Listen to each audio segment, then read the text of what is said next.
Hey guys, I wanted to start doing some videos of quick projects that are fan favorites at the studio.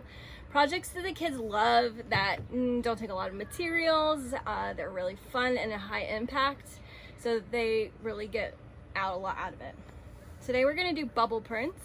You start with some color. I have this liquid watercolor, which I'm going to use, but you can also use acrylic paint, which is great. It has probably the most vibrant colors, but it stains. So you really have to be in throwaway clothes and maybe lay a tarp out, plastic sheeting, something like that. You can also use food coloring. So you need that, and you need some dish soap. You need some containers that you can blow bubbles in. I like these Stonyfield containers. They kind of have a perfect depth and opening size. If the opening is too big, it takes a lot to get the bubbles to build up and you get lightheaded and it's not as much fun. So what I did was I mixed some water and dish soap in, and then I stirred in color, and I mixed it until it was a good darkness. It looks really dark in the cup, Brady will show.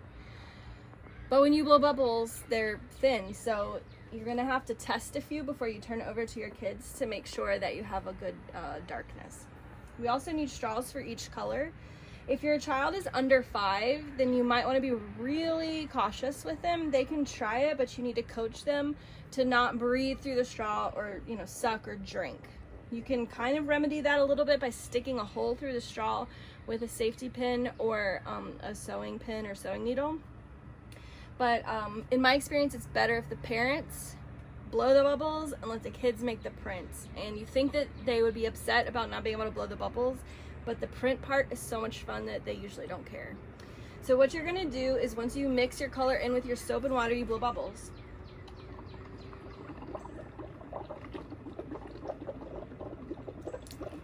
You wanna blow until they're above the container, and then you're gonna use a thick paper. This is watercolor paper, which is really thick. You can use cardstock, mixed media paper. You can try using cardboard. You could try using computer paper, but it will get really soggy and rip if you do too many prints. So once your bubbles are up, you just kind of set the paper on top and let the bubbles pop on the paper. A lot of people want to just set the paper on there, but you get a ring of color and it's just like a very distinct border, which is a look, but to me it takes away the whimsy of the bubbles. So we're gonna try again because I talk too much.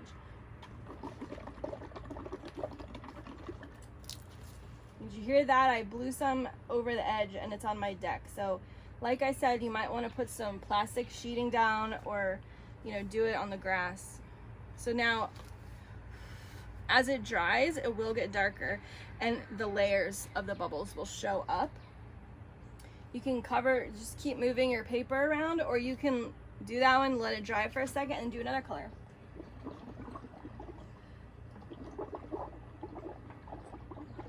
The little bubbles, they're not as defined. They're kind of darker color without a lot of definition.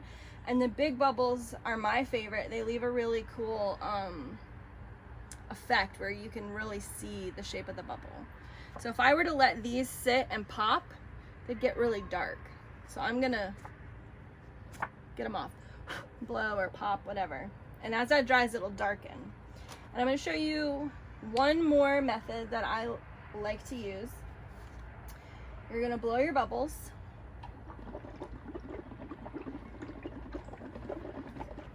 And use a spatula, and you scoop the bubbles on, and you just let them sit there, because the longer they sit, the more the color is going to absorb into the paper. So Brady, look right there. Just get closer, Brady. You can see how they're getting darker around the edges. So you let them pop. You can pop them yourself. You're like, oh, that looks good. Or you can scoop it off or blow it off or have fun. Do what makes you happy. Do what excites you. But you can experiment and try a bunch of different things. So it's fun to watch them dry. You can see here I have one that dried. I have the little bubbles here, and if you get close, Brady, you can see like the variation in the color for the big bubbles.